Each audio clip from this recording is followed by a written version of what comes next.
All right, everyone, thanks for coming out. The time is 6 p.m., May 21st, 2024.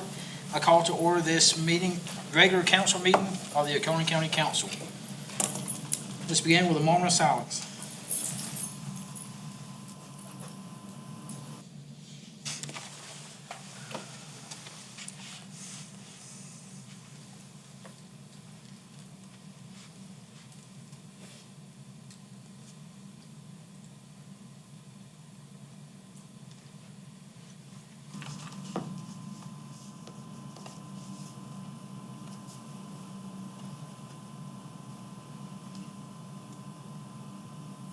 Mr. David Root, would you pray for us? Yes, sir. Pray for me if you'd like to.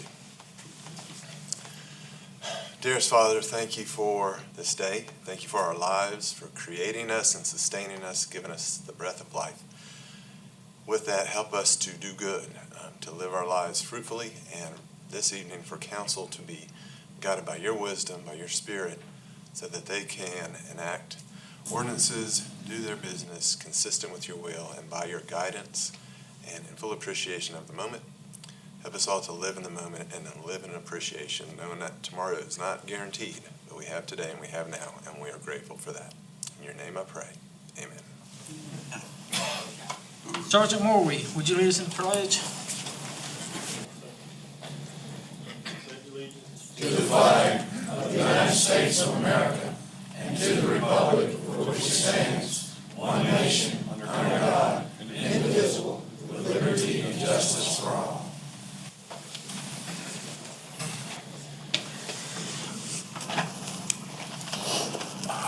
Now, approval of minutes for the May 7th, 2024 regular meeting minutes. Second.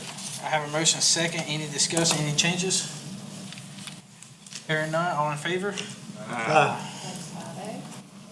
All right, we have county attorney comments. Mr. David Root. I have none, Mr. Chairman. Thank you. Thank you, Mr. Root. County administrator comments. Mr. Amanda Brock. I have none either, Mr. Chairman. Thank you. Thank you, Mrs. Brock. All right, next we have public comment session. As a reminder, you have 5 minutes. When you reach the 4-minute mark, I hold up the yellow warning sign, 1 minute warning. And when you get to 5 minutes, I'll hold up the red stop sign. Mr. Tom Markovich. Thank you. For the record, I am Tom Markovich. I wanted to speak tonight and address this first reading on this ordinance to change the minimum lot size on control-free district. These changes will have a devastating effect and impact on the landowners that are currently in that zoning district that may want to develop their property in the future. Property that someone had hoped to divide into 4 lots per acre, but does not have sewer access available, may only divide it into 2. The net result is the owner has a substantial loss of value. The reasoning attributed to this change is a correlation between lot size and on-site wastewater use. Nothing could be further from the truth. This is the oldest folklore in this county. We had a discussion in this very room 25 years ago about lot size. DHEC was here from Columbia, and they confirmed that there was no such thing as minimum lot size. We all had to fit into a specific standard. So there's no correlation between lot size and septic tanks. DHEC is the only agency in this state that is allowed to license the use of the septic tanks of on-site wastewater. And although, and we've had this discussion many times here, and it has stayed in the reg, only because of the political will that was pushing it. Not because it's legal. I mean, the Constitution points out for home rule, that there has to be uniformity when a state agency is charged with a particular thing, and that's DHEC is charged with on-site wastewater use. And so there has to be uniformity across the state. And when counties start trying to regulate this themselves, it's not uniform. And so that's an issue. The other thing I'd like to point out is this. When zoning was started in this county, every single property was zoned control-free. And so, and then shortly after, people began to rezone of their own accord, of their own choice. That was their decision that they made to rezone. And as they did that, there were certain implications that came into play that had wastewater and all that sort of stuff tied into it. It didn't impact any of them. They were already on individual lots that already had sewer or had septic tanks. There was no impact there. So, and a lot of them were in subdivisions that had deed restrictions. So, I mean, it didn't really change anything. So, and this is my point, and that was their choice to do that. I understand that. But what we're talking about here tonight is taking that choice away for all these other property owners. And to me, that is a huge taking. And I think it's just something that really needs to be thought through. I've heard the arguments about failing septic tanks. Well, I can tell you with a 3 or 4 inch of rain, the sewer system also has failures. There's a lot of things that fail. But the thing that's true about septic tanks is that none of those failures are about size. Has nothing to do with the lot size. And so I just think this thing needs to be put to rest once and for all. Thank you. Mrs. Markovich? Rainey Bond.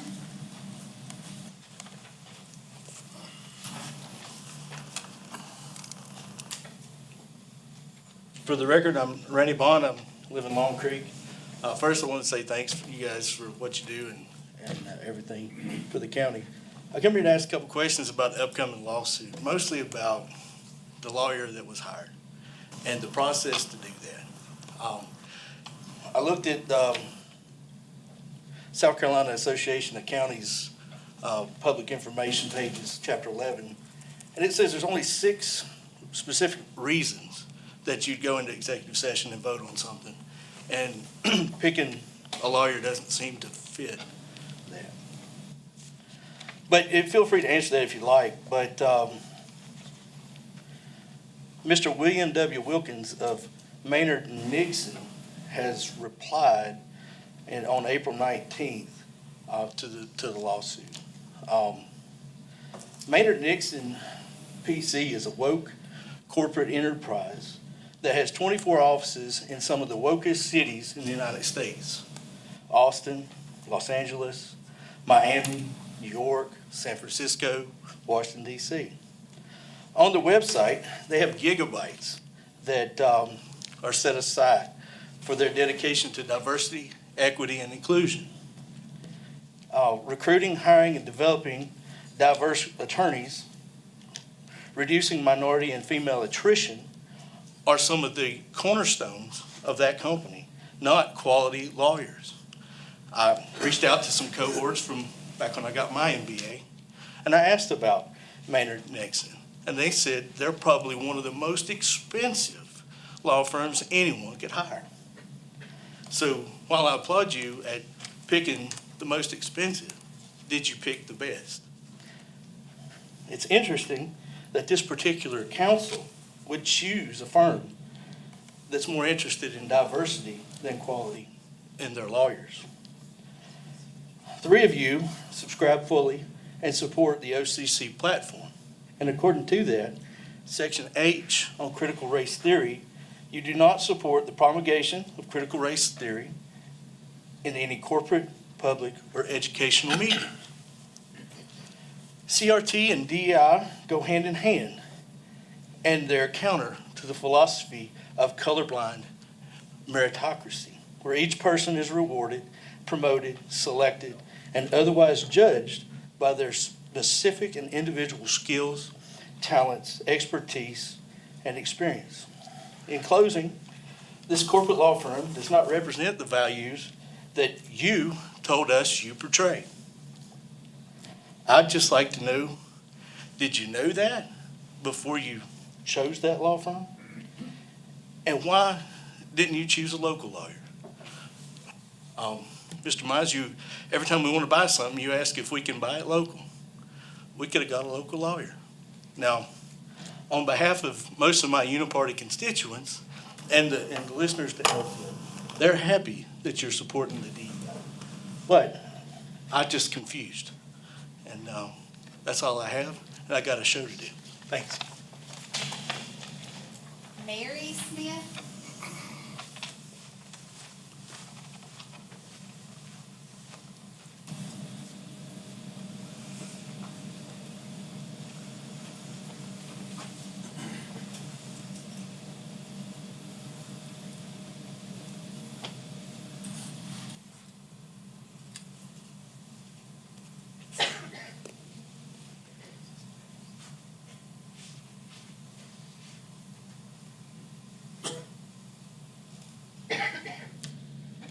Hello, my name is Mary Smith.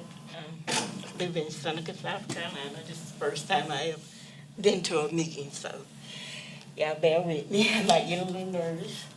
But I have a complaint where my building, I have 3 storage buildings, and they were broken into, and my property value is more than $10,000.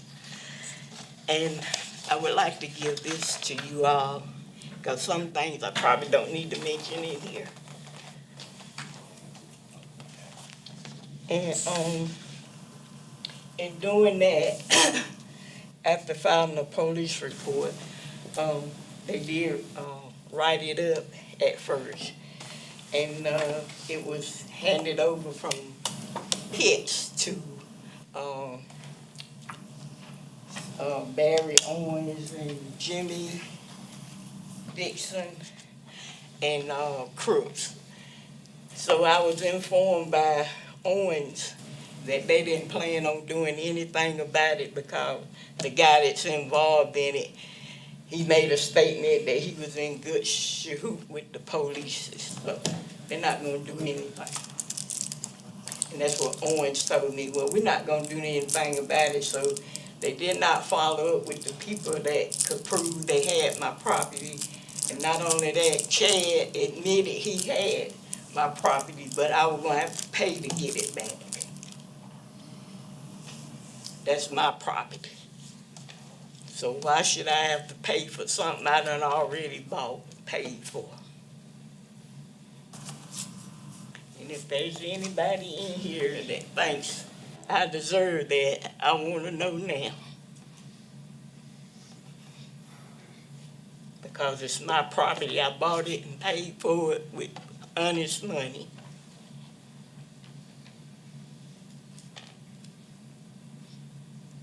And not only that, I like working with the nursing homes, doing stuff for them. I made up a bunch of stuff and I do Christmas for them. So this time I didn't get to do it because they stole all my stuff, and I make stuff like this for them. Take it in, I sit with them and give them stuff. So they stole all my craft stuff that I had bought up, like my soldering irons and everything I need to use. All that stuff's gone. All my clothes, all my dishes, everything. And they have put me under a lot of stress with it. Not only that, having to deal with having hip surgery. And they took the advantage of me being handicapped.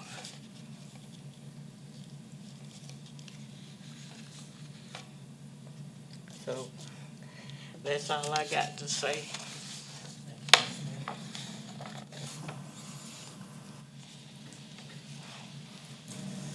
Mike Johnson.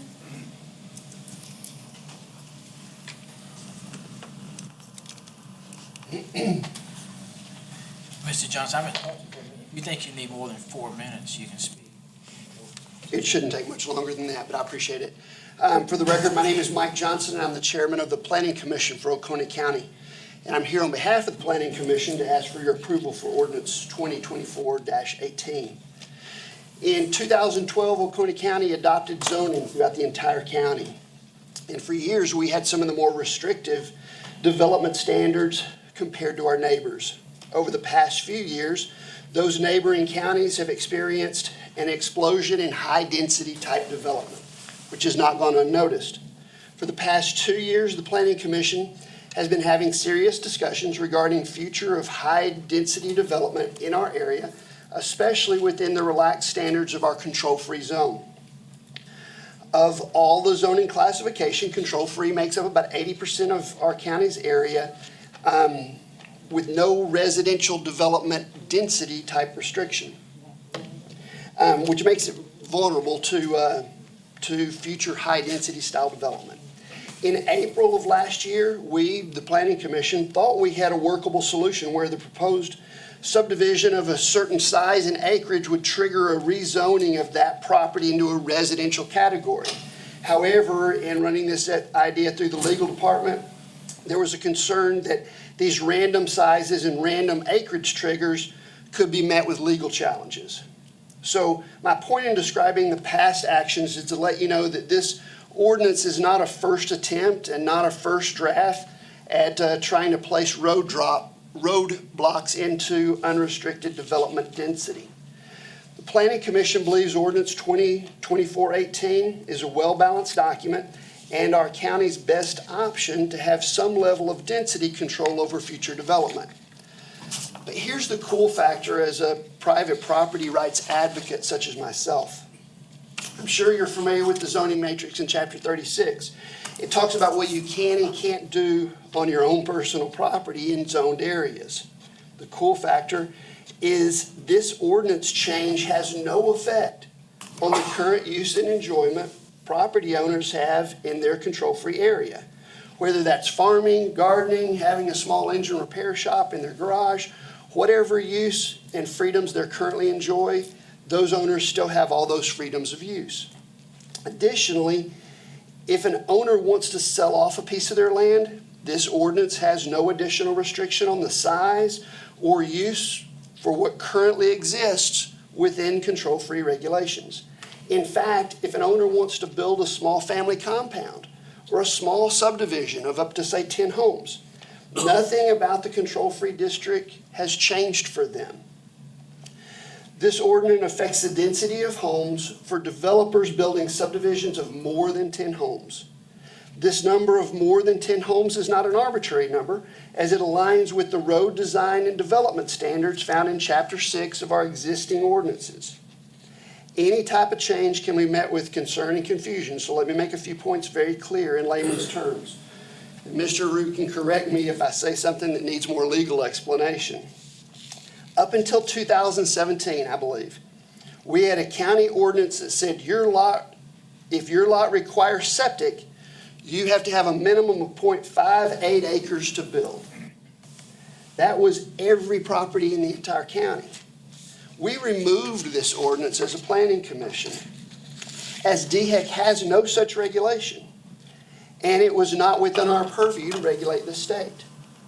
In clear words, this ordinance change is less restrictive than what we had up until 2017. While density restrictions increase the cost of housing, and Oconee County is in need of additional workforce housing, the Planning Commission believes that this quarter-acre density is no more restrictive than the affordability than the lot size of the Habitat development in West Union with their access to sewer. This ordinance does not prevent an individual from owning, building, or installing a septic system on their property of less than a half acre. The ability to install a septic system, again, is at the discretion of DHEC. This ordinance change has nothing to do with setbacks, front setbacks, side setbacks for control-free areas. Those have been in place for years. In short, if you don't pass the ordinance, nothing about control-free changes. Nothing changes about the required setback. Nothing changes about the availability of the freedoms and uses. If you do choose to pass this ordinance, nothing changes in the control-free about the current required setbacks. Nothing changes about the availability, freedom of uses of that control-free property, except if you want to develop the property in a subdivision of more than 10 homes, you would then be affected.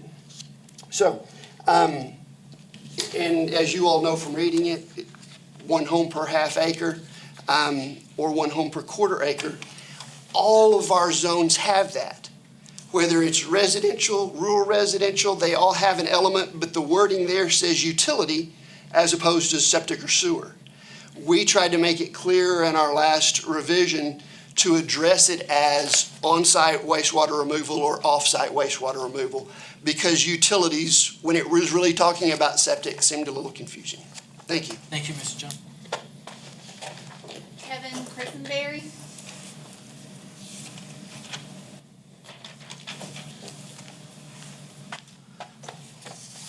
Hey, council, I appreciate seeing y'all again a couple weeks later from last week. So my name is Kevin Christenberry. I'm the fire chief of Corn Shop Fire Department. I'm here to speak on behalf of the volunteers about Resolution 2024-12. On the agenda tonight, that directs the County Board of Elections to hold the election regarding the creation of our special purpose tax district on the same day as the general election. The department covers 5 voting precincts: Newry, Corinth, Ravenel, and parts of Shiloh, Seneca 2, and New Hope.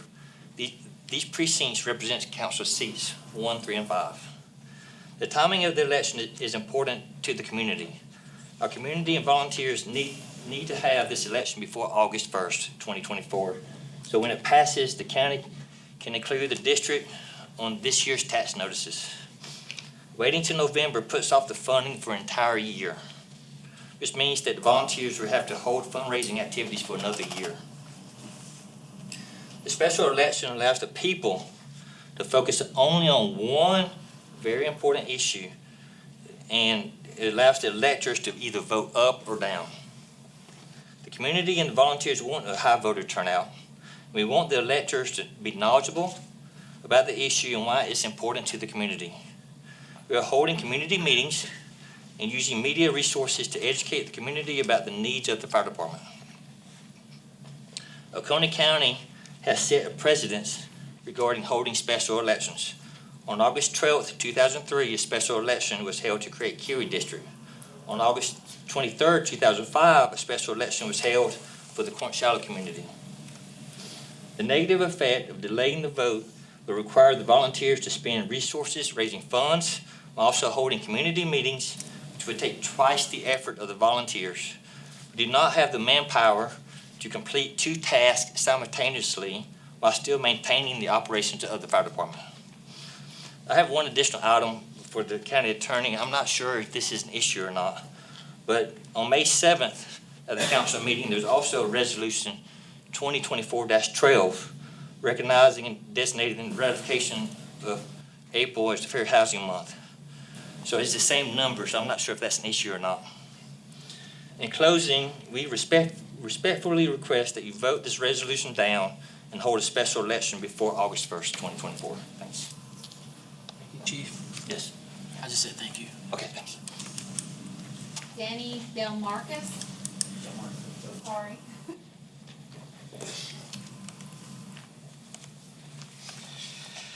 Hello, for the record, my name is Danny Delmarco. I've been a volunteer with Corn Shallow for over 33 years, so started back in 1991. The agenda item for tonight is to put the special, or the election for the tax district in November. We're here to ask that we need to have that done on or before August 1st of this year. The main reason for that is to make sure we're able to secure funding for the fire department and make sure we also have the abilities for fundraising if need be, and this will put us in a bind without knowing the results of the election. On the petition that we sent out, it does state that after the initial special election, so it doesn't say anything about the general election. So we'd hope council would take that into consideration to have a vote on or before that time. Yeah, thank you. Tim Murphy.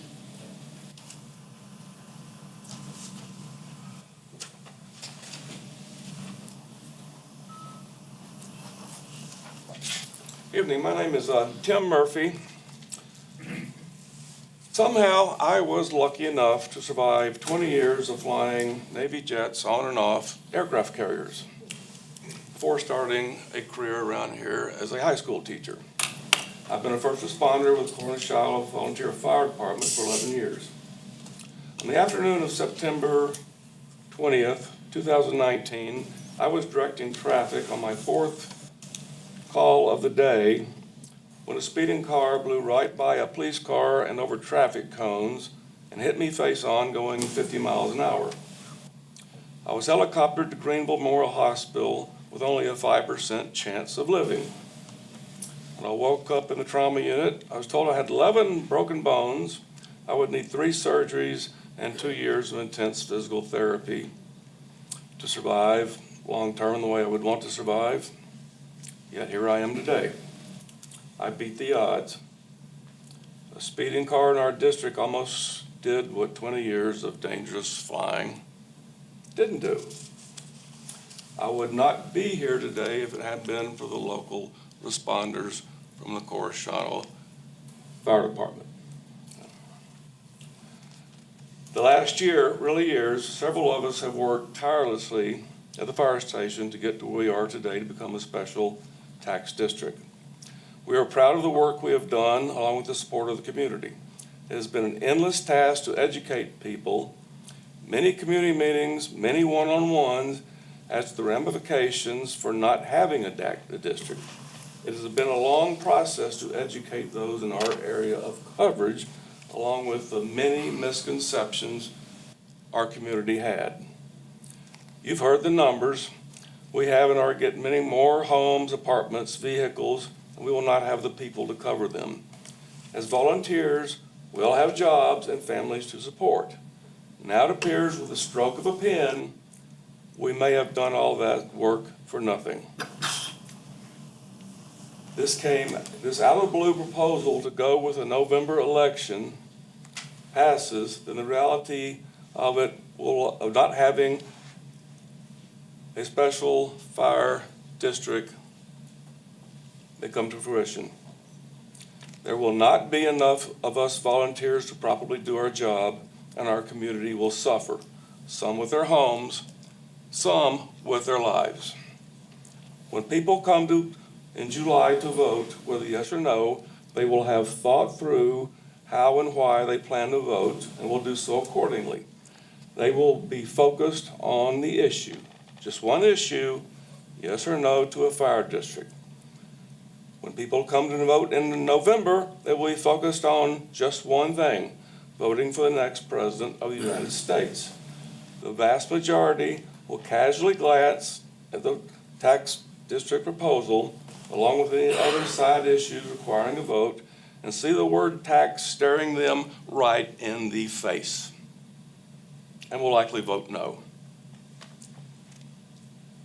I know that, and you know that. It's human nature. That's the way our minds think. If you vote for November, you are essentially voting down our tax district. And by us, I don't mean the fire station. I mean the thousands of people that we cover both medically and fire. While your intentions may well be served, you stand to do irreparable harm to the many, many people that we are serving. I hate to be blunt, but that's what you're on the cusp of doing. We cannot continue to live off donations.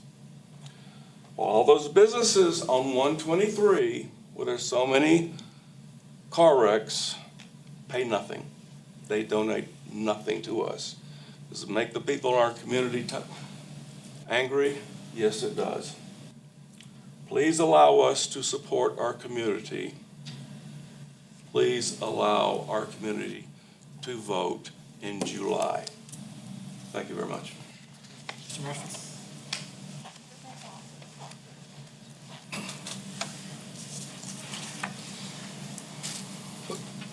Okay, now we have council member comment session. Yes, Mr. Chairman.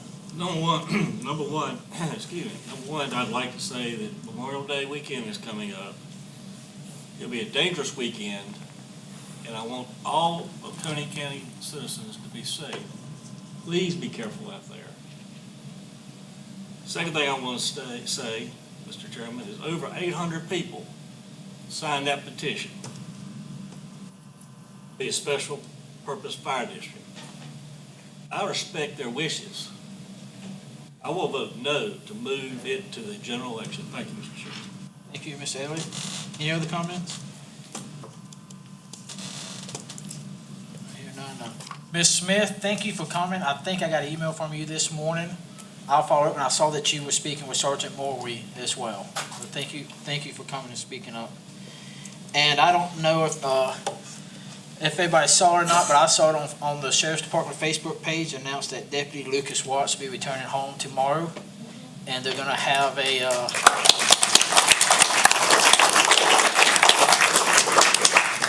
said mid-afternoon, I think about 2 o'clock, they're gonna try to welcome him at the exit 1, Highway 11 exit. But they said stay tuned to the Sheriff's Facebook page for updates on that time, but just wanted to inform everybody. Sergeant Moore, we may have your Mr. Thurman, we went to Columbia today, and his family received the award for him from the governor, so he won an Officer of the Year award today with a $10,000 check.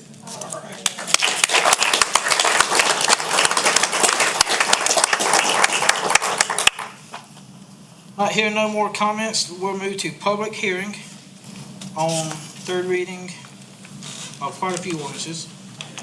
We will start off with ordinance 2024-13, an ordinance authorizing the execution and delivery of a fee in lieu of ad valorem taxes and special source revenue credit agreement by and between Oconee County, South Carolina, and Clarios LLC, formerly identified as Project Cherry, a company acting for itself, one or more current or future affiliates, and other project companies, collectively company, providing for a fee in lieu of ad valorem taxes, incentive, providing for a special source revenue credit, creating or modifying a joint county industrial and business park between Oconee County and Pickens County so as to designate the property of the project as part of such park and other related matters.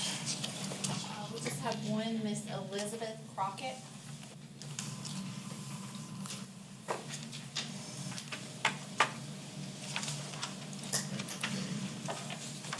Gentlemen, it's my first meeting. It's a pleasure to see you all in action. I appreciate all you do. I am here as a longtime resident of Oconee County, and I shouldn't be called for the Clarios project. I should have been called for the Corinth-Shiloh Fire District project. And I'm here to speak in support of the special referendum for the special tax for the Corinth-Shiloh Department. I live there, I work there, I have seen the Corinth-Shiloh Fire Department in action. It wasn't until this proposal was made that I made an effort to understand how our volunteer fire department was funded. You know, you give some money to the fire department, the rest comes out of our pockets and with grants that they write. It takes time, it takes effort. They have no administrative staff to help them with any of this. They do it all on their own time, taking time away from their families, which I, as a resident, appreciate. I saw them 2 houses down from me in January at a fire. They rescued 2 adults, 2 children, 2 dogs, and 3 cats. You know, to me, as an animal lover, that is amazing. They took care to make sure that the wife, who was in the shower when the fire happened and only came out in a towel, had some kind of warm covering. You can't ask any more of your neighbors, your community, to that. I do not think that this department needs to rely on our donations solely, as well as what you generously give. I think I want to be assured that if I need someone to pick me up when I fall out of bed, or if I have a fire, or if I have a medical emergency, a heart attack, that someone will show up, that they are well-trained, they are on the job, that they don't have to come from their home to my home to rescue me. I really was appalled to find out that as a resident of the Corinth-Shiloh Fire District, to quote Blanche Dubois from A Streetcar Named Desire, I am relying on the kindness of strangers. That's not right. That's not fair. We all should contribute equally, businesses and residents alike. Thank you very much for your time and for listening. We have no other speakers. No other speakers. Next, we'll have closed public hearing on ordinance 2024-13. Next, we have ordinance 2024-14. It's a public hearing on an ordinance to develop a jointly owned and operated industrial and business park in conjunction with Pickens County, South Carolina. Such industrial business park to be geographically located in Pickens County and established pursuant to section 4-1-170 of the Code of Laws of South Carolina, 1976, as amended, to provide for a written agreement with Pickens County to provide for the expenses of the park, the percentage of the revenue application, and the distribution of fees in lieu of ad valorem taxes and other matters related thereto. We have no speakers. No speakers? Anybody? All right, close public hearing on ordinance 2024-14. Next, I have ordinance 2024-01, an ordinance to establish the budget for Oconee County, provide for the levy of taxes for ordinary county purposes, for the Tri-County Technical College Special Revenue Fund, for the Emergency Services Protection Special Revenue Fund, for the Road Maintenance Special Revenue Fund, for the Victim Services Special Revenue Fund, for the Community Health and Community Services Special Revenue Fund, for the Economic Development Capital Project Fund, for the Bridge and Culvert Capital Project Fund, for the Capital Vehicle Equipment Fund, for the Parks, Recreation, Tourism Capital Projects Fund, for the Fire Emergency Services Capital Vehicle and Equipment Fund, for the General One-Time Capital Fund, and for the Debt Services Fund, all in Oconee County for the fiscal year beginning July 1, 2024, and ending June 30th, 2025. We have no speakers. No speakers? I close public hearing on ordinance 2024-01. Next, we have ordinance 2024-02, an ordinance to establish the budget for the school district of Oconee County and to provide for the levy of taxes for the operations of the school district of Oconee County for the fiscal year beginning July 1, 2024, and ending June 30th, 2025. We have no speakers. No speakers? I close public hearing ordinance 2024-02. Next, we have ordinance 2024-03, an ordinance to provide for the levy of taxes for the Kiwi Fire Special Tax District and to establish the budget for the Kiwi Fire Special Tax District for the fiscal year beginning July 1, 2024, and ending June 30th, 2025. We have no speakers. No speakers. I close public hearing on ordinance 2024-03. Okay, next we have third reading on the following ordinance. First up is ordinance 2024-13. It's on your screen. I previously read it in full, but it's it's Project Cherry, Clarios LLC. Motion. Have a motion? Second. Second. Any discussion? I'd like to thank Clarios for choosing Oconee County and as Mr. Gilbert says, top shelf for business. But thank you for choosing us. All in favor? That's 5-0. And I'd like to thank from Clarios, Mr. Barron and Mr. Rowland for attending the meeting tonight. Thank you, guys. Thank you. Next, we have ordinance 2024-14. Previously read in full, that's establishing the industrial park in conjunction with Pickens County. It's on your screen if you'd like to read it. Have a motion, second. Any discussion?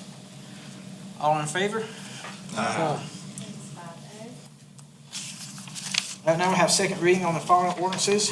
Ordinance 2024-01, an ordinance to establish the budget for Oconee County and provide for the levy of taxes for ordinary county purposes, for the Tri-County Technical College Special Revenue Fund, for the Emergency Services Protection Special Revenue Fund, for the Road Maintenance Special Revenue Fund, for the Victim Services Special Revenue Funds, for the Community Health and Community Services Special Revenue Fund, for the Economic Development Capital Project Fund, for the Bridge and Culvert Capital Project Fund, for the Capital Vehicle Equipment Fund, for the Parks, Recreation, and Tourism Capital Projects Fund, for the Fire Emergency Services Capital Vehicle and Equipment Fund, for the General One-Time Capital Fund, and for the Debt Services Fund, all in Oconee County for the fiscal year beginning July 1, 2024, and ending June 30th, 2025.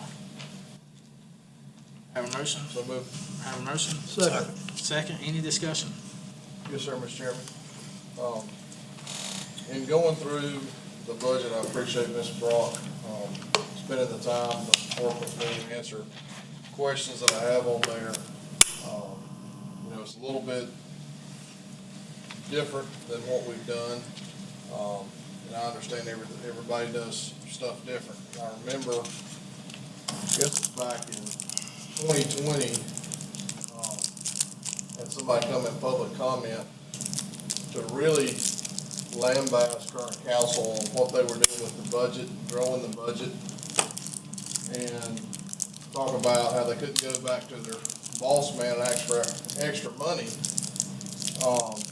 And I'm grateful to see that now, since that person that came to public comments on council sees that sometimes the budget is going to continue to grow, and working together to make sure that we're making ends meet, doing what's right for the sheriff's office, doing what's right for public safety, creates growth in the budget. And I think the most important thing that we continue to do is make sure that we're not having to increase taxes, and we're making good and proper decisions moving forward. And sometimes from the outside, it's not exactly what it seems. So what sounds good to a group of people or a person at the time doesn't always prove to be true. So I'm grateful for the work that we've put into this budget. I think I don't love every bit a part of it, but I think overall it is a workable budget. And I hope that everybody spent the time that I know a lot of council members have spent looking through it, making sure they understand it. Because to me, we're headed into a tougher part with changes coming to this country, changes coming to the U.S., and changes coming to Oconee County that we need to be prepared for. So again, I say that not to be rude, but understanding that sometimes till you get on here, you don't understand everything that's going on. So I think we've worked together and came up with a good budget, and I plan to agree with this budget at $98,824,204. Thank you, Mr. Chairman. Thank you, Mr. Davis. Any other comments? I think it was 2019 when I spoke, and I didn't speak on the budget increase. I spoke on a significant tax increase. And if this budget was going to lead to a tax increase, I would have the same speech today.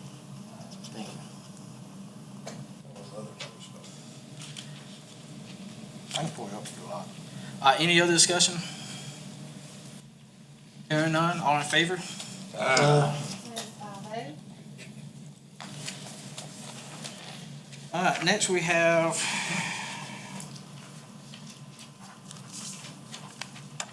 make sure I didn't lose my space here.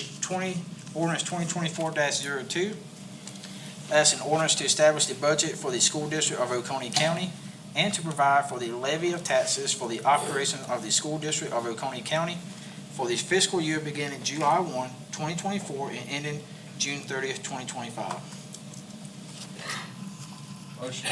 Second. I have a motion and a second. Any discussion? Hearing none, all in favor? That is 5-0. I have ordinance 2024-03, an ordinance to provide for the levy of taxes for the Kiwi Fire Special Tax District and the establish the budget for the Kiwi Fire Special Tax District for the fiscal year beginning July 1, 2024 and ending June 30th, 2025. So moved. Second. Motion second, any discussion? Hearing none, all in favor? Next we have ordinance 2024-17, an ordinance to rezone a series of parcels specified herein from control-free district to the late residential district, 23 parcels, Kiwi Plantation, pursuant to Oconee County Code of Ordinances, Chapter 38, Article 8. So moved. Motion, second, any discussion? Hearing none, all in favor? That is 5-0. All right, we have the following, first reading of the following ordinances. This is ordinance 2024-16, an ordinance authorizing the execution and delivery of a fee in lieu of ad valorem taxes and special source revenue credit agreement by and between Oconee County, South Carolina, and a company currently identified as Project Turn, acting for itself, one or more current or future affiliates, and other project companies collectively company, providing for a fee in lieu of ad valorem tax incentive, providing for a special source revenue credit, creating or modifying a joint county industrial and business park between Oconee County and Pickens County so as to designate the property of the project as part of such park and other related matters. So moved. Second. Motion second, any discussion? Hearing none, all in favor? That is 5-0. Next, we have ordinance 2024-18, an ordinance amending Chapter 38 of the Oconee County Code of Ordinances in certain limited regards and particulars only regarding the establishment of minimum lot size and maximum lot density provisions for the control-free district and other matters related thereto. So moved. Motion and a second. Any discussion? Yes, sir. Mr. Root, would you explain in layman terms what paragraph 6 that Mr. Elliott wanted installed, what it actually says? I see it someplace in there, it says such and such a happen after a second reading. Yes, sir. I will do my best. When I did this during the planning commission, I seemed to confuse more folks than I helped clarify. But with most land use ordinances, the laws that y'all create, there's a doctrine called the pending ordinance doctrine. It's a common law doctrine, so it developed out of case law as opposed to a statutory requirement. But what it says is, after an ordinance receives a first reading, essentially by council, and council proposes or makes known to the public its desire to have public hearings on this particular ordinance relating to land use, council can then enforce that ordinance at that point in time. So it doesn't have to wait till the full 3 readings are had. It's a way to keep the status quo. That's why the doctrine developed during the pendency of the ordinance. So that's why you have the pending ordinance doctrine. From the last meeting, Mr. Elliott wanted to insert that in there so that pending ordinance doctrine would be in effect after second reading. So that's what this includes. Thank you. That allows for a public notice and public hearing to be held before we vote the second time. Any other discussion? All right, hearing none, all in favor? All opposed? In favor? 5-0. That is 5-0. Give me a second, I'm losing my place here. Now we're moving to first and final reading for the following resolutions.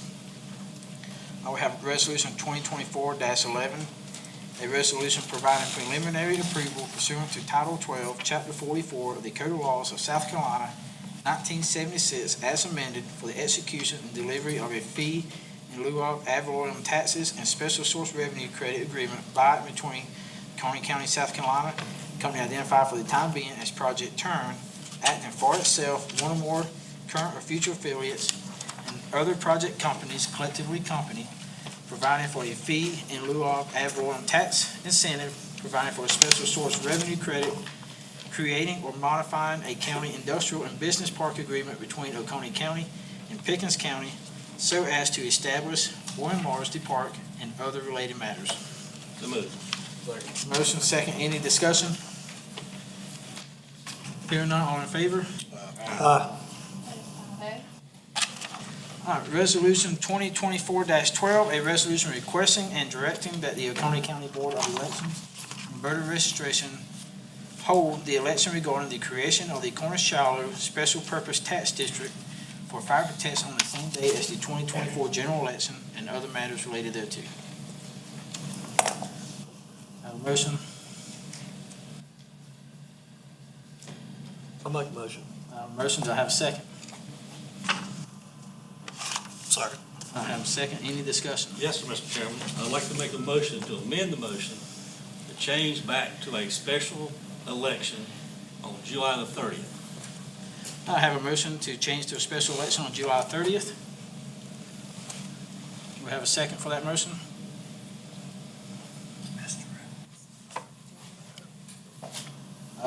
Mr. Everett, we do not have a second. Mr. Durham, if I could just interject, if we could get a motion just to clear up the clerical error, or the administrator, the attorney error, scrivener's error regarding the second digits on the resolution number. Okay. Just a motion to amend to correct the scrivener's error, changing 2412 to 2413, formerly identified as 12. 2413. All right, so I'll make the That's right. motion to Jennifer. change the clerical error per Mr. Root to 2024-13. Have a motion. Does anybody have a second? Second. Second. All in favor of that amendment to the title? Or, yes. Or five? Yes. Who's against? Mr. Everett, okay. So, now we're back to discussing. So Mr. Davis brought up some good points the last meeting. You know, it's a significant tax increase. The people down there went through the effort and proper channels to get the signatures. But, you know, if you look up, you know, District 4, and I don't know exactly what, I know you can cross different districts, but the last District 4 general election, if you look at the special votes for Water Conservation District and School Board, it was about, 4 years ago in general election, it was about 4,000 votes. Special election, I don't know. You'd probably be lucky to get the same number of people show up, you got a petition signed for it. So after the discussion we had last meeting, and then we had some discussion with Mr. Root during the meeting, I called Mr. Root, and he was looking into, you know, what could we do? And per legal guidance, we can't have a special election on the same day as a general election. That gives the people in that area ample opportunity to have a voice, to have a say. Just like the whole county, that area has haves and have-nots. The haves are going to pay a lot more, but the have-nots is probably going to hurt them a lot more when that tax bill comes.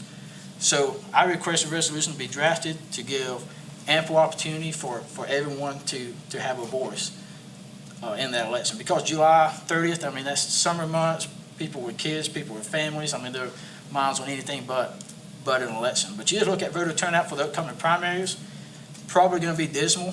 And look at all the hard campaigning candidates do.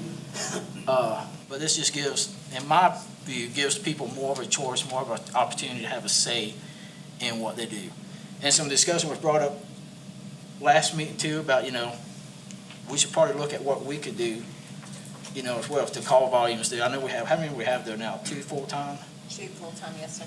So in the meantime, that's something we could look at as well on what the county can do to further assist if the call volume warrants that. If it warrants a significant tax increase like we're talking about, I mean, that's definitely something we need to look at. So, Mr. Chairman, I hope the 800 people remember this in the primary. Thank you, Mr. Chairman. Mr. Durham? if I Yes. could, You touched on it, I just want to make clear for the record that it's still a special election. It's just being held on the same day as the general election. The terms got kind of mingled up during the comments. So it's still a special election held on the same date as the general election. Any other comments? I got a question, it's not really a comment, and if anybody out there can answer it. How many folks reside in this so-called described fire district? What's the population of it? According to the newspaper, back when the petitions were turned in, it was around 7,000. And you got 800 signatures. We met state law by having at least 15%.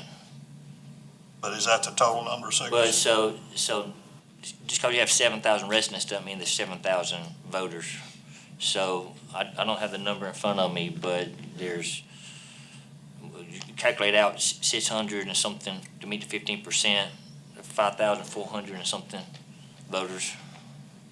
So it's less than 10, roughly 10%? But we met 15. Well, we turned in 804. Since we turned it in, we got about 5 or 6 more, but I didn't want to turn those in because we had already turned them in. And then once I'm not sure exactly the process that the election office went through, and they ended up having 764, something like that. 760 something And so- qualified signatures. Yes. So if you calculate that number out, it's almost like 17% that they certified.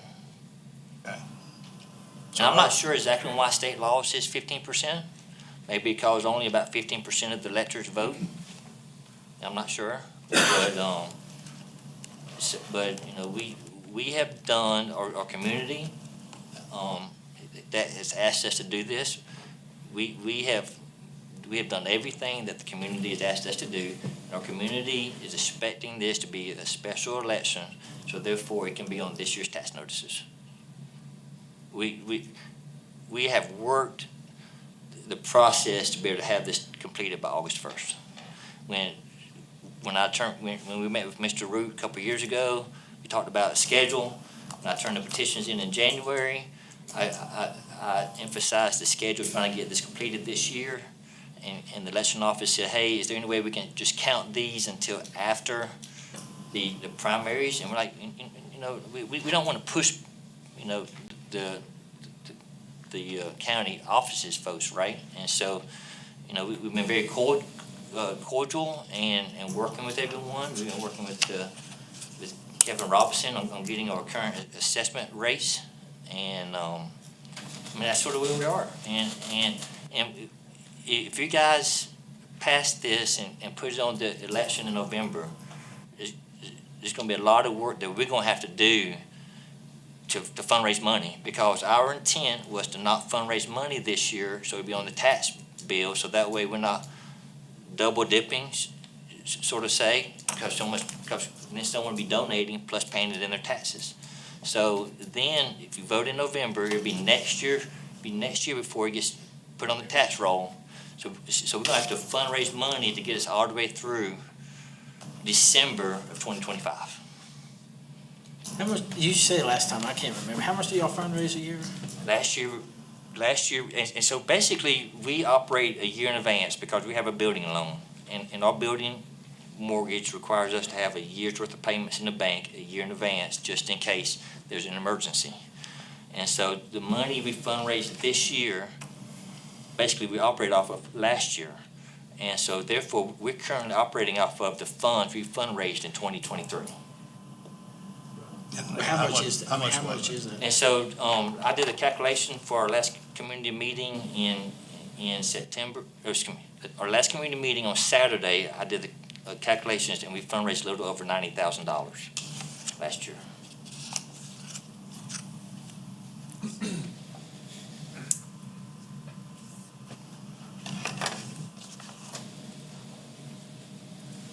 Well,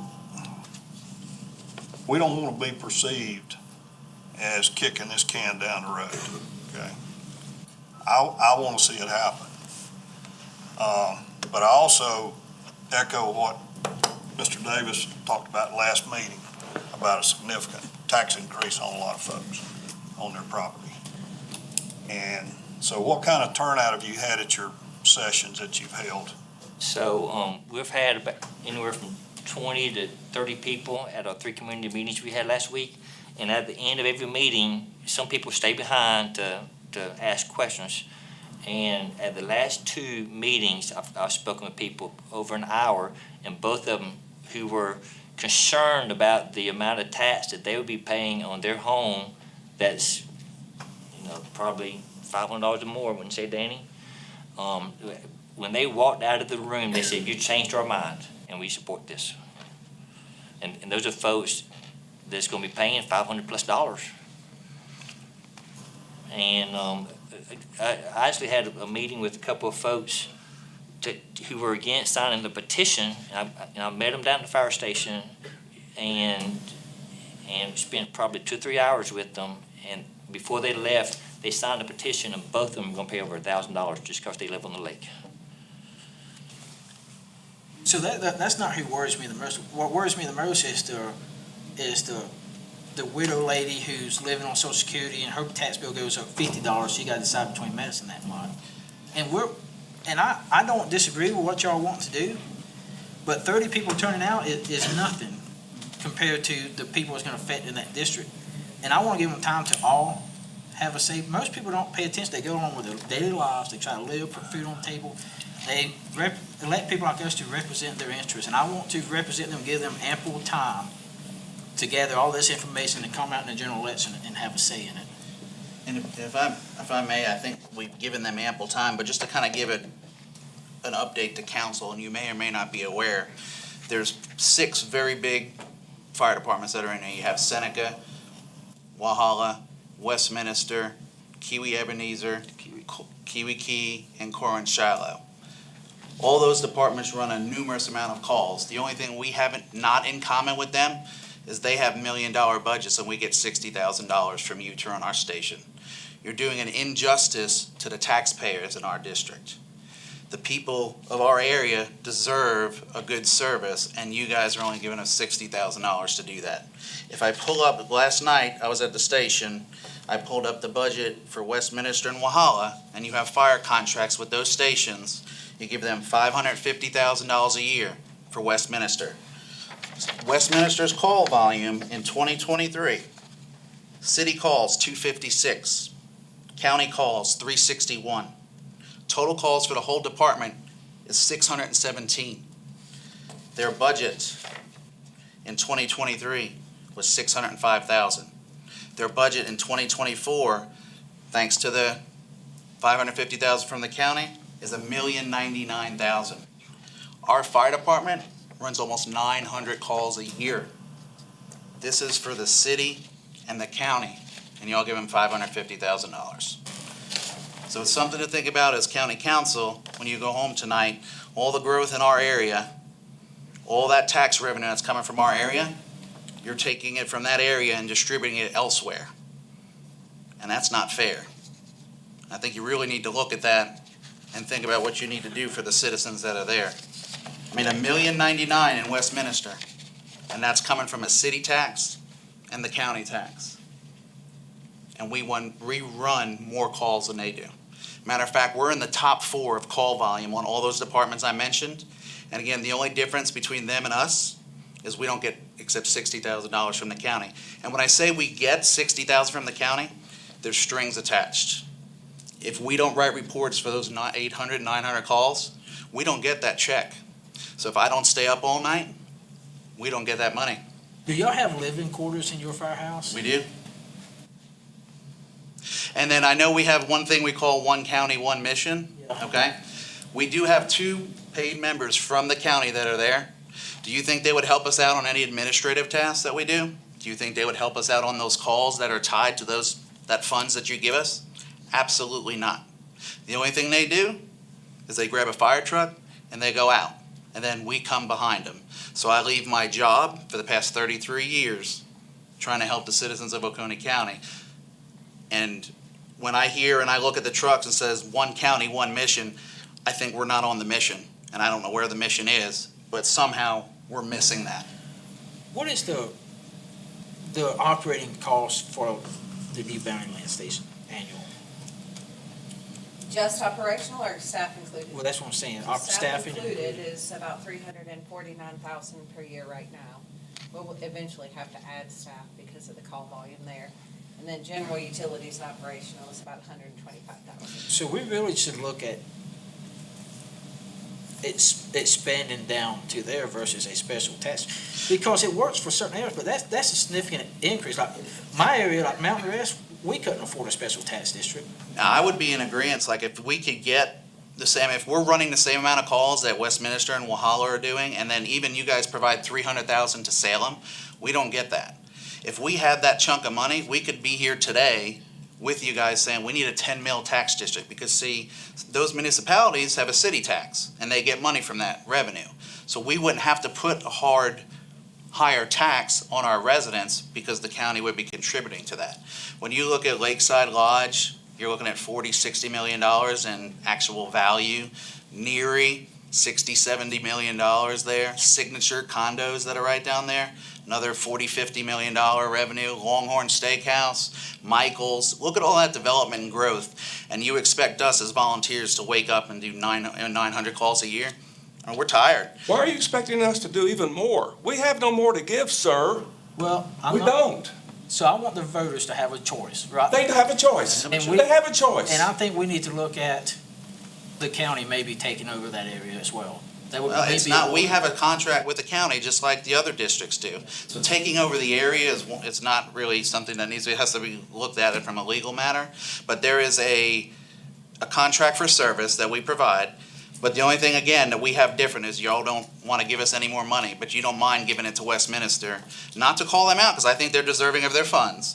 But again, we're running more calls than any of these departments, except you Give our think us to people do the it. opportunity to decide, not you, sir. Allow our community to decide. That's what they want. Well, I Whether it's agree with twin that. fit or whatever. So do it. I'm Just not gonna sit do here and it. argue with you, but I don't want 10% of people deciding. I like to give the general electorate an opportunity to decide. And then, so if this doesn't happen, our choices are fundraise. Do I have time to take away from my 4-year-old baby? Or do I need to go to the heart attack call? Do I have time to do both? Does the manpower that's there enough to handle the helicopter transport, even though there's 2 people in a helicopter call? I can't answer that question, but Bounty Land spent a significant amount of money. Now, they could come from the Bounty Land station, they could come from Westminster, they could come from Seneca, but I think you're doing a disservice to our community for not funding it properly. Mr. Durham, as a resident and Hang a on, registered... listen, we need order here. Okay, okay, you asked about sleeping quarters, so I want to answer that. So, when we renovated the fire station, I had a quote to install a sprinkler system, and we only had we only had a limited amount of funds, and so I had to cut something. So I cut the sprinkler system out of the project, because I knew that at some point in time we could get some more funds to retrofit sprinklers. Well, when I did that, your county fire chief at the time went to my supervisor, and we ended up having to write a letter saying that no one would sleep down at the fire station until the sprinkler system is installed. So we took it upon ourselves to write a grant. We got a grant, write specs, work through another renovation to get a sprinkler system down there. Work that we did to now allow sleeping quarters down there, which the county is sleeping down there now. And so, look, you would not even be allowed down there if it wasn't for us writing the grant to get the sprinkler system. And we worked really, really hard. Danny got 30-plus years. I got 27 years. Tim's got 11 years. And we do a tremendous amount of service for the community. We went out and bought our own fire trucks. We did our own renovation, everything. And so to better the service. And so now our next step is to better the service again by letting the voters decide if they want to tax themselves. And we need to do this before August 1st to let them either vote yes or vote no. If it's a vote yes, then they'll be on this year's tax notices. If it's a vote no, then then that gives us 4 months to regroup, to do fundraising, or whatever else we need to do to be able to finish out the year and have money towards next year. If we wait till November, that only gives us a month. That's not enough time. And I think it should also be looked at as we've raised over $1.9 million in grant dollars. That's from volunteer hours doing that. The interesting fact on that is, I don't know if we're aware, but if we use our county allotted $15,000 to buy something on that, then that technically could come under county equipment. So we have to use our fundraising dollars from our community. So we got a $500,000 fire truck. If we used your county money that we get on slot, the county could come and take that from us if they feel like it. We have to get the community to fund that 5% match. And you would think the county or county council or somebody would come in and say, wow, you just gave us a free $500,000, I'll write you a check for 25 today. But that's not the case. May I ask a question? Okay, thank you. Is it equitable for businesses like the Longhorn Steakhouse, Hartwell Village, Bojangles, 7-Eleven, all of the businesses that are in our tax district, some may donate money to the Corinth Shiloh Fire Department out of the goodness of their hearts, but it's not what they would be giving for operational costs if they were paying tax. And I understand, no one wants to impose a new tax, but you don't get something for nothing these days. And that is what is happening now. And is it fair to me, as a Coney County taxpayer, that Bojangles across the street is not giving money to support fire protection, medical services? Because if somebody has a heart attack in Bojangles, these guys are gonna respond, you know? So we're not voting it down, we're voting to give it opportunity for more people to have a say. I get that, That's busy but it living their will get lives lost right now. in the noise of the general election. That is the problem. Exactly right. That the general election, there are so many things to consider. First, the President of the United States. Second, school boards, county council. You know, it all gets lost, and just like Tim said earlier, you see the word tax, automatically somebody just says, oh, hell no, I'm not paying a tax. You know, you're taxing me. My husband and I ran the numbers today as to what this would cost us. We own 2 homes, one which is our primary domicile, the other which is a rental, so we get taxed at 6% on that. We also own 2 vehicles. For us, yes, it would be about a $600 a year increase. Right now, we only give them $200, but am I willing to do the extra $400? Hell yes, I am, because I know they're gonna show up when I need them. When we were at the meeting on Saturday, we got an example of what it means to have a crossover call. They got a call during the meeting that was a motor vehicle accident that they had to respond to. After that, about 5 minutes later, they got a call that was a lift assist. Now, you don't think that that's something a fire department does as a general rule. You think about fires, you think about EMS. But a lift assist, somebody falls out of bed, they can't get up, they have an older person who can't help them get up. Oh yes, that is a necessary function and something that I am willing to pay for. Some people will not be able to afford the increase, but they're not going to be able to afford falling out of bed and not having anybody pick them up, or having a heart attack somewhere and not being, getting medical care, or losing their home, their possessions, or a loved one's life. And we feel we've done a good job educating the community. We meet one-on-one, we meet in groups. So the fact that we need to wait until the general election, I think we need to have this vote to realize where we are, that we need to make some real hard decisions as a department, and I think you need to make some hard decisions as a county on where we and what we need to do. Because it's not fair that you're giving this huge chunks of money to these other areas, and we're as big, if not bigger, than what they're doing. Because there are 15 full-time people at these other stations, most of them, and maybe more of that staff. We're doing more work than they are, and we're not even compensated for that. I volunteer, so I don't care, but I'm talking from the community. There should be paid people there, professionals there, and y'all are missing the opportunity, and it's not right. As I see it, your job as county council is to give us what we need. This is what we need: full-time fire and medical protection. That's all we're asking for, is what we are due. Don't let it get lost in the noise of the general election. Please don't. That's not in the best interest of our district. Thank you all for advocating. So I still stand in my position to give more voters an opportunity to vote.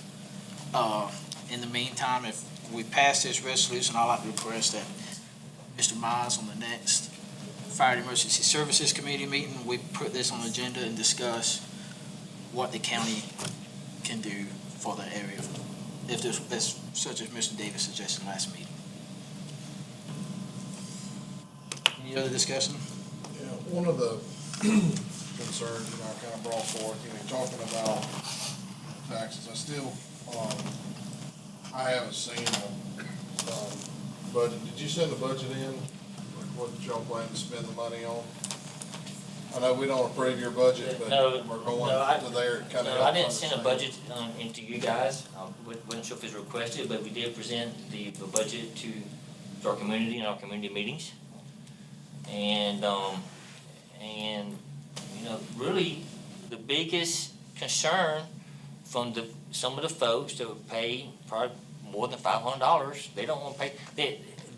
They'd like to see a cap around $500, and I'm not sure that's legal in state law. And that's not the way our petition was written, and that's really their concern. But again, before they left the meeting, they were in favor, and they told us that they would vote yes when we had the election.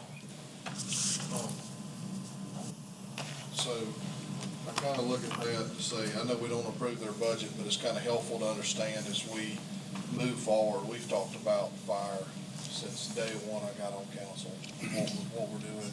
And the volunteers, lack of volunteers, and where we're headed as a county, period. So I think we definitely have done some things that are improvements, and we have a long way to go. It's just really one of the concerns. And first off, I appreciate the volunteer service, especially those that are here tonight talking. But if, no matter when the election is, no matter if it's in 3 days or if it's in July, like what's proposed, and I'm going to vote no on that resolution there. Obviously, I voted no against sending it as a vote anyway. But if you feel like in a general people will vote no, then we got to do a better job of talking about where we're headed as fire in this county and what we're going to do to fund it for everything. We have all across this county, I've served on a lot of state boards as well. We have, I think it's 90, Ms. Brock, correct me, I think it's 95 or 96% of homes are within 5 miles of a fire department. It was 90, I think it was like 80 something now, it's like that. And that's huge savings when it gets down to insurance. My house alone was a protection class 8 when I first got on, and I'm 4 now, which is as low as you can go. So I think what Corinne Shallow was bringing up is concerns we're headed toward as council, and not just our councils, but councils for us, have to look at how fire departments are going to be funding, how is staffing going to be done. And it's hard for me to see that the best way to fund a fire department is with a tax of $500 or $600, as mentioned there, to somebody that has a $100,000 house plus 2 cars, is another $100, $200. The problem I have is no matter who votes, 7%, I think it's an average of 7% vote in a special election, 13 to 14% are voting in June. And then the general election is 20-something, 25, 26%, somewhere around there. Is it that high? 50? 50. So 50% vote in the general election. So, you know, you think about the numbers of people coming out and vote, but everybody pays it. That's the concern, is and when everybody gets their tax bill in the mail, they're not going up the street to them, they're coming in here to us. Just remember that.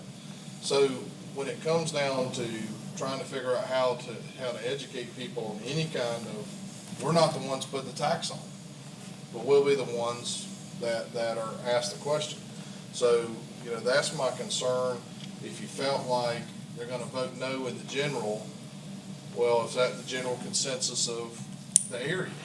And so I don't want, you know, can't live on donations, that was said, and I understand that. It's extremely difficult to not live on donations, so, you know, Mr. Chairman, I challenge us to really think through the future of fire departments and volunteers and who's gonna build the next fire department. You know, we're having discussions about that now. We had Bounty Land for a purpose. So, but, you know, these things cost a lot of money. Public safety is 68% of our budget, maybe more than that now. Yes, sir. So How that? it's, you know, the majority of our budget is public safety. So I think we need to, you know, really think about that, because this tax is on cars, campers, boats, and businesses. You see across the, and I'm talking about putting a tax in before somebody jumps on me. You know, there's been penny sales tax for roads, there's been penny sales tax for public safety, to try to make sure that one district is not slammed with a extremely high tax. It's one thing when, you know, the Kiwi area was growing and they knew that if they didn't have a special fire tax district, they weren't gonna have the growth in the subdivision. So that was a big reason, you know, Kiwi Key came on board. So I just think that the council really has to think about that moving forward. And Mr. Chairman, I'd like to see a meeting sometime later part of the year to where we really sit down and discuss the future of fire funding in this county. Thank you. Thank you, Mr. Davis. I think that meeting's a great idea. Any other comments? Well, the question comes up, what are we gonna do with this resolution? Are we gonna carry it forward? We're gonna vote? I'm still in favor of holding the general election where more of the electors will have a voice. I know it's easier to go out and campaign and convince a few people to show up, but I like to make sure everybody has a voice. Well, the one thing about with our county council, Congress, and all that stuff, people will be at the voting polls. It will give them the ability to talk about a special election. Again, I'm against the special tax district just because of the amount of taxes. But just for that sake, it would give them the ability while people are coming to the polls, and this will be a good turnout. This turnout for this special election, especially with Congress, the county council districts and everything like this, will be a good turnout. So it will be a good opportunity, and there probably won't be a better opportunity to get people in front of it. Now, I think there are gonna be 2 runoffs. That will probably be 2 weeks after the general election. Would that be correct? So would that still, what would that time frame be? It's the end of June. So end of June, so you would have the, I mean, there you go with runoff. So my thought process is, if this is what people want, I think you've got the right opportunity to really see what's out there. You got people coming to the polls more than probably is ever's gonna come. I know they're gonna come in November, but I'm just saying. This date's July 30th. That's after a primary. That's what I'm saying. I know it doesn't have, but what I'm saying is it gives them the ability to campaign during that time, so. Any other comments? Hearing none, all in favor? Aye. Opposed? Alright, discussion regarding action items. Council consideration of approval of conservation easement funding from Oconee County Conservation Bank, the amount of $35,000 for the Fall Creek Headwaters property. Applicant's name, Upstate Forever. Recommended award, $35,000.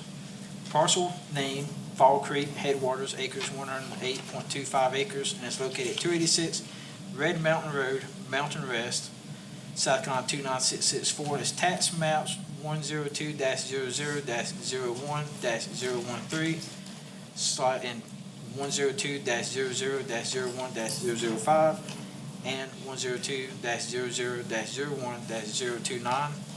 Funding is provided by the Oconee County Conservation Bank. No county funds are used for this request. The Oconee County Conservation Bank Board recommends approval of support and funding of a grant request of $35,000 by council for a conservation easement on Fall Creek Headwaters. Motion to approve. Second. Motion second, any discussion? Hearing none, all in favor? Ms. Bobby? Next is POT Commission State and Local Aid Tax Recommendations for fiscal year 2025 in the amount of $1,077,196.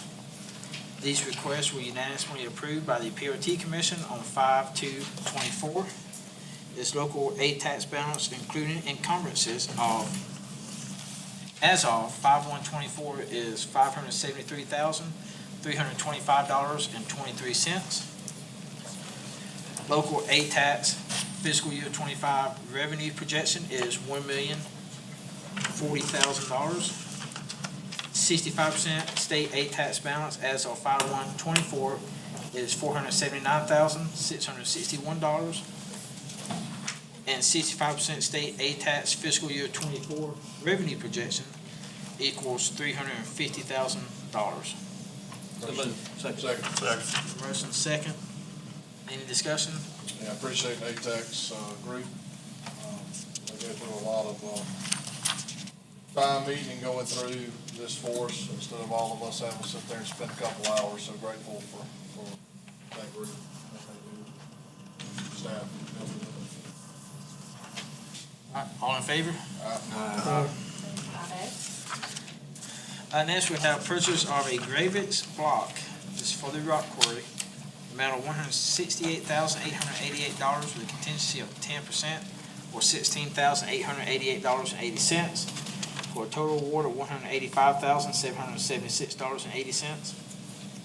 $55,000 of the procurement was included in the 23-24 budget process. $130,776.80 procurement was requested in the fiscal year 24-25 budget process. Fiscal year 23-24 was $55,000. Fiscal year 24-25, $130,776.80, pending approval of 24-25 budget.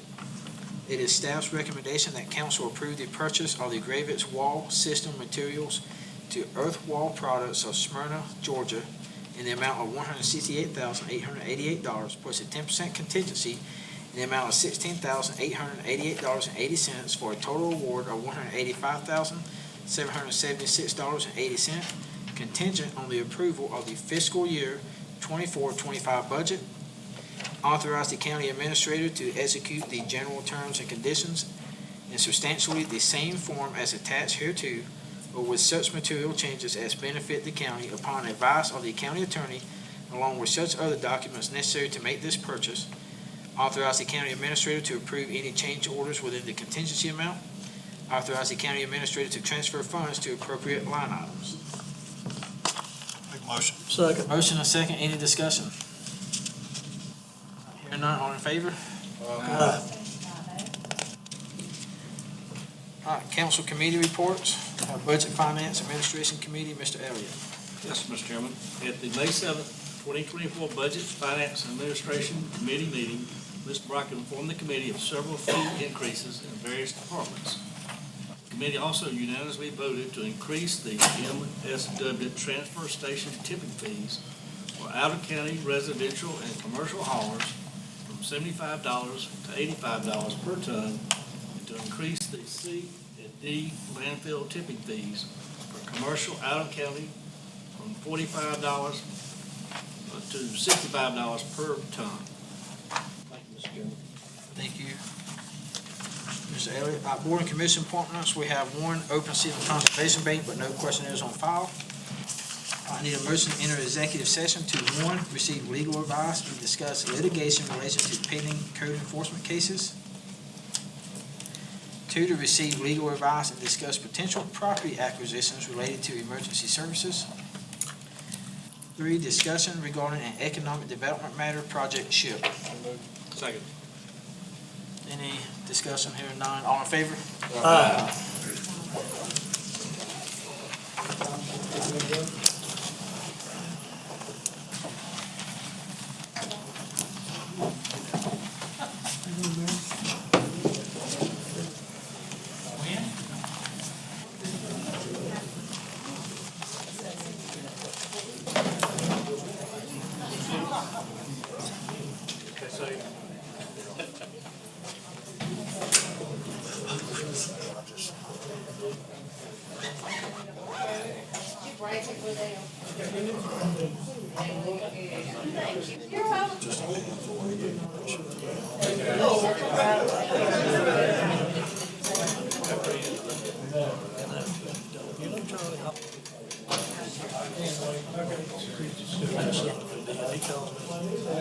Yesterday.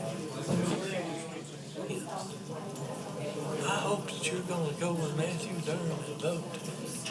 Bring that thing up at the. I've heard that on. Yeah, thanks for that. No, you remind me. That's where you're gonna have the most people there. He said, it costs me around $700.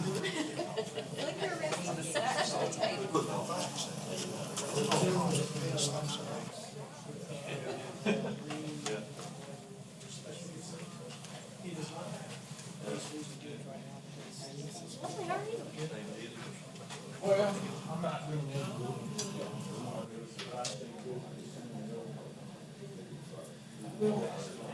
Very involved.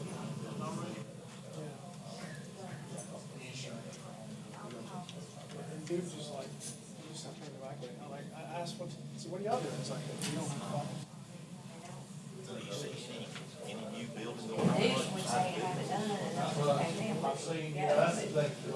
Is there, that would be. I watched all these plans. You would think they would plan it. Well, I mean, They still have to give us a permit. But, I mean, they really don't. That were submitted.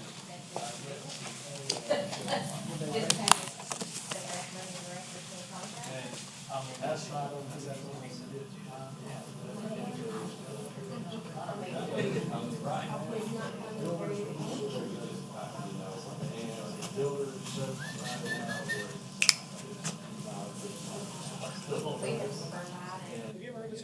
Hey, first election, man. Yeah. Where'd he go?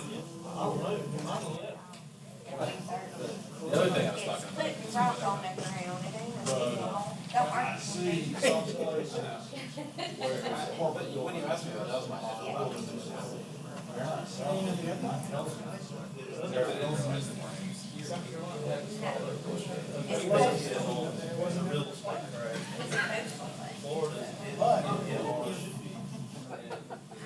it's coming this way. Anybody who's driving, I'm seeing. Yes, but to lay rock on a shoreline. And that was the other question I asked you, was where they were short of first. Barge anything in if there's any part of the contract. The first one they. They'll say, and they'll lie. Built a certain time, same contract. It's about. Is that talking about? Is he being, is that the program or is he not where that money? Most insurance. Cause see, most of these ones are residential.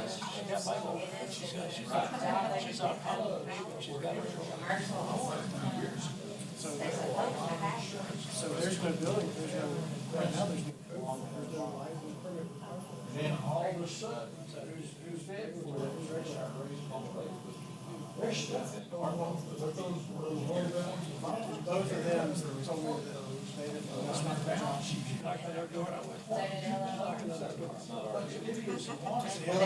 LLR said it's ours. Yeah. We should be deciding based on the scope of work. Yeah, so David told LLR, they sent a note back and said, your local building official should. Oh, good news then. We thought about it. We don't think we need it. But, you know, who our building official is, and he says we are. What? Yes, he said we're required.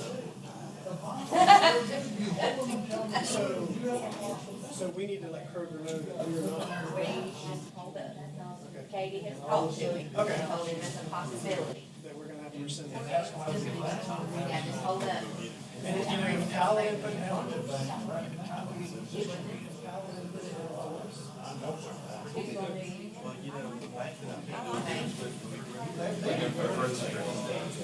We did it in-house, but it's a grant money paying for it last summer. We've had Keller for years.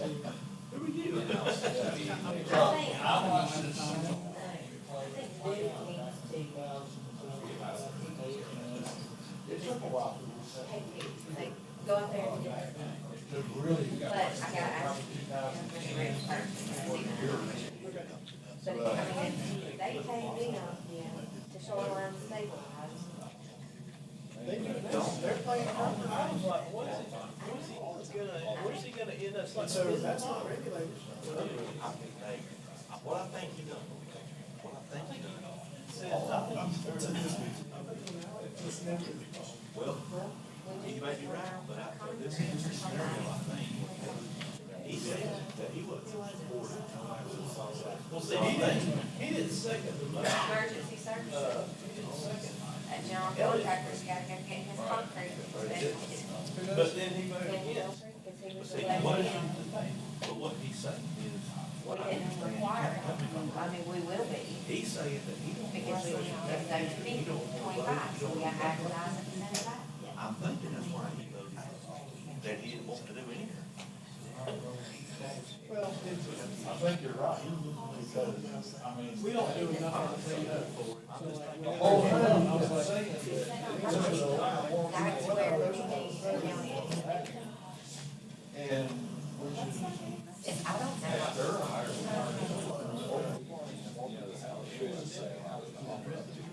Yeah. You're not gonna build one. But I mean, how much is it? I mean, I know the general, if you build a building, yeah. That he didn't want But anything to show up. I think it was something like I mean, They're on something. I'm not saying That's what he said. But, she tells me, oh, well, we don't go permit for it. We don't check it. We don't check it. So, I mean, what is it? But you have a complaint, and that's what they're there for. Not to check it again, when somebody has a permit. Don't have it. Talking about how the one that lost their facility, you gotta have it, don't have it. They have a GC to do the grading. They just need to send it over. They don't have marine to do the in-water part. Why didn't he put garbage instead of hardwood? The only grading is what, maybe 5% of it, the rest of it's rock and putting the rock in.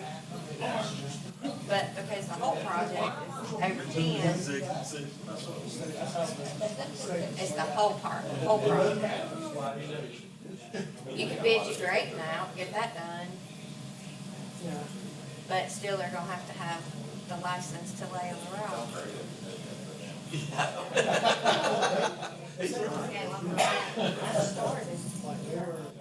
That's where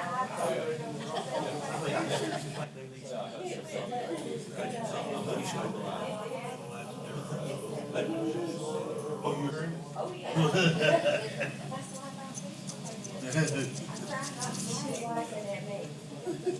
She pulled a finger over there while she What's happening? Why did I get brought in? her belly growled.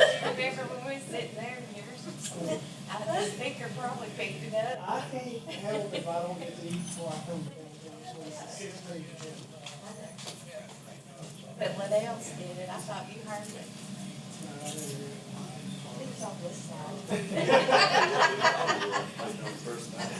All I got is this. Oh, we gonna go get some food.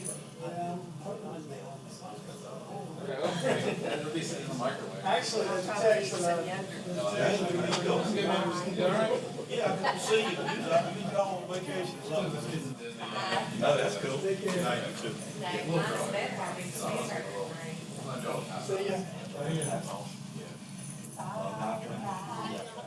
You too.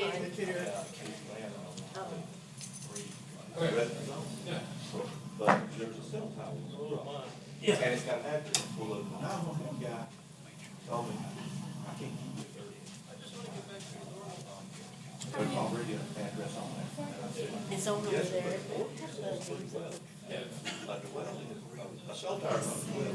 He said, you got an address. But it's not a big. Yeah, well, that guy, Logan, he said, yeah, he called up sometime, he said, Welling's on there. Yeah. So he called the 911 guy, and 911 guy said, are you sure? And Logan says, yeah. Yeah, so anyway, I'm gonna come tomorrow, Thursday, and try to get my third address tomorrow.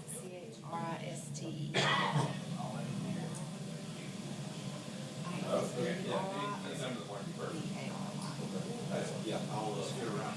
Yeah.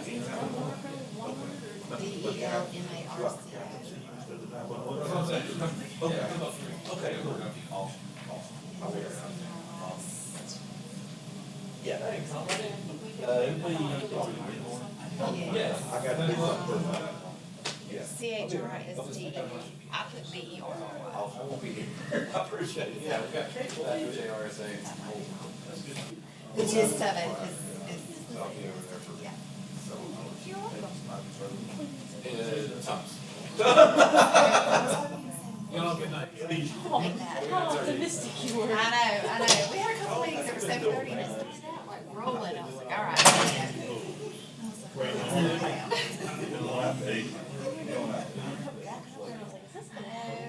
Well, they can stop it, but. And here's the thing, that's what, here's the thing,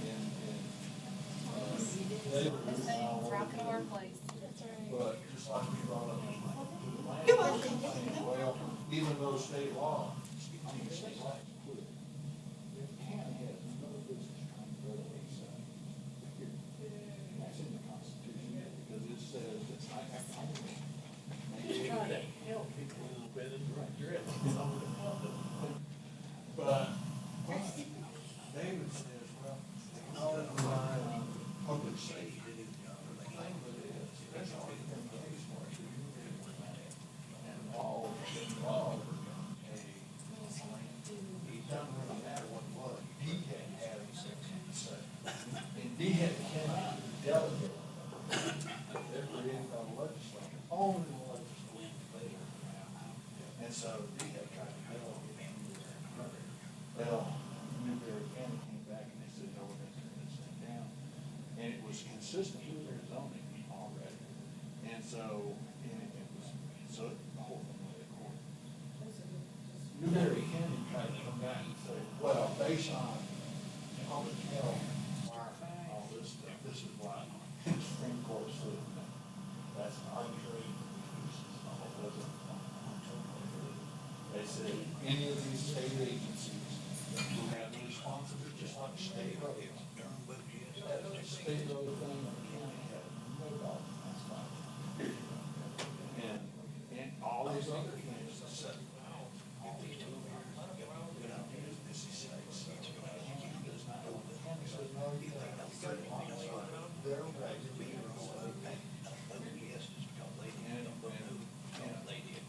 it needs to go to court. But who's, there's not that many people who are gonna go out there and fight it and spend the money, I spent a lot of money on my last. got nothing out of it, you know? I mean, we got a good ordinance out of it, we did fix the grocery situation. Just right. But that was it.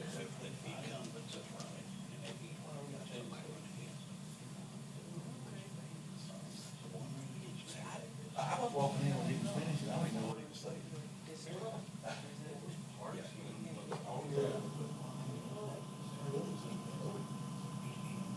I don't know.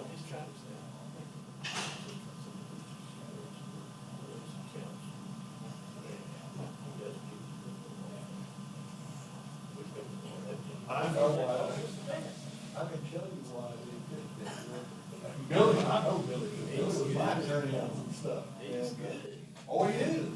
But, yeah, there was a case in Anderson that involved some similar type stuff. Yeah. And Billy was the attorney there, right? You want the best guy for your situation. Yeah.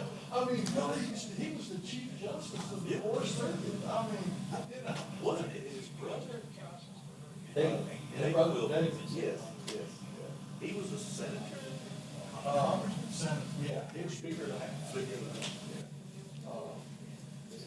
A long time. Yeah. And he ended up being yeah, and then he was, and after that, he got appointed to, there's this thing called oil sands board. It's like they need 4 times a year. His salary.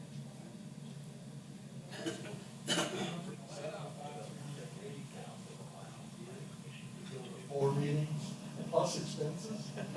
I'm like, man, I need a job like that. You don't have to worry about lawyer anymore. No. I think that's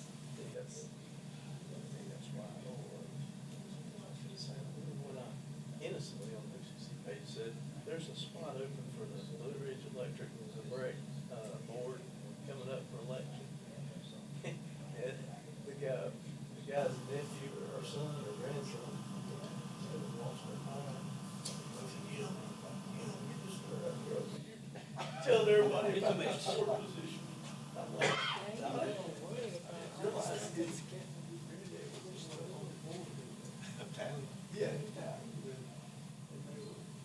It'll all work out. You know, one of the friends. That is about in the Ridge. If you serve 2 days in a row, you have slots, you have health insurance, and you have family. Yeah, even if you're not on it. Do you remember Dennis Martin? He used to run the CarQuest Auto Parts Store in Ohio. I know that name, but yeah. He was on the Blue Ridge Commission. Okay. For years. He called me up one day and said, "Hey, we need to get you on the Blue Ridge Commission." Oh, was it? Oh.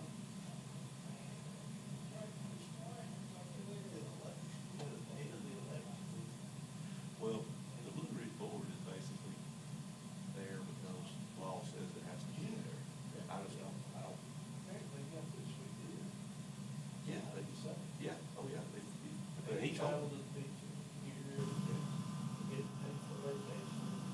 All you have to serve is 2 terms in a row. Salary. And you get health insurance. And their families. Yeah. Oh, yeah.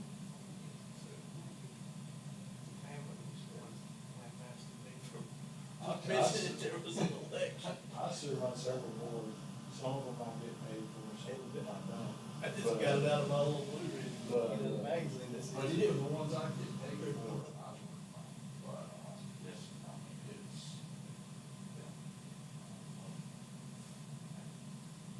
But when he asked me to run, I turned it down. I was working 12 hours a day, and I just couldn't see doing anything else. That's like years ago. The commission seat came open for the homeowners commission. I was already serving national. I was president of South Carolina.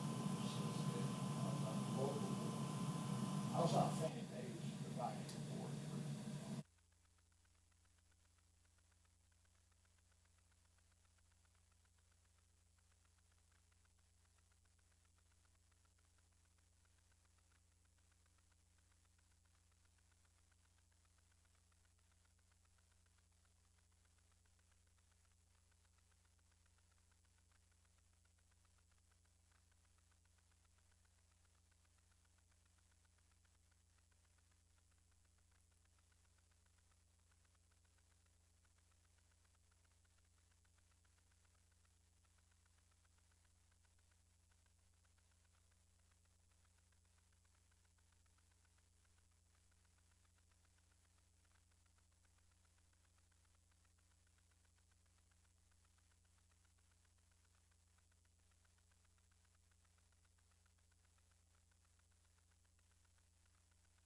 All right, need a motion to exit executive session.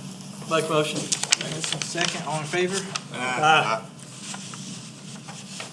Yes, Mr. Chairman, thank you. We do have one, or in need of one motion stemming from executive session. This is item number 2. Receive legal advice and discuss potential property acquisition related to emergency services. Need a motion to pursue negotiations and due diligence as discussed. Make a motion. Second. Motion second, all in favor? Opposed? Need a motion to exit executive session? So moved. Oh, no. Second. Wait, Adjourn. Adjourn. what did I say? You did it. We already did Oh, it. Exit. motion to adjourn, sorry. It's time to go home. We did already. All in exit favor? executive session. We did. I did.